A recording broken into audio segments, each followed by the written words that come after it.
Welcome to the Flipgrid tutorial on Microsoft Teams and their website. So when you log into Microsoft Teams, it should first show up with all your different classes. So make sure you select the correct class tile. When you click on it, it will open up to the post page. This is the main site where everything gets posted. And then what I've done is I've added a Flipgrid tab to the far right.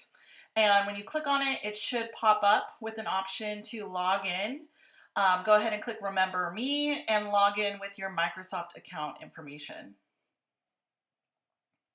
Once you're there, it logs you in to our grid system.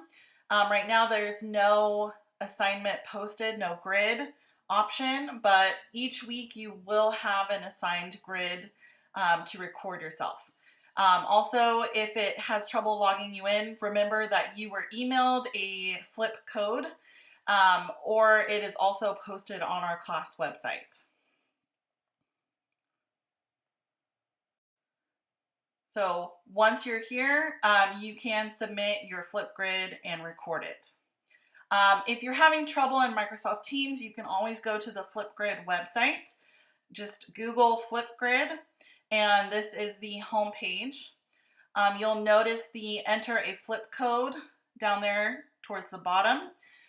Remember again, this flip code was emailed to you as well as put on our class website. So for example, STEAM 101, the flip code is Smith K11. Enter in, again, same login with your Microsoft account. And it should log you into our STEAM 101 or Conceptual Physics Flipgrid. You will see, again, an assignment posted each week there. You will be able to click on the grid and it will pop up with the prompt or the topic to follow with the plus sign so you can start recording yourself from your device rather than your phone if you prefer to do this on the website or in Microsoft Teams.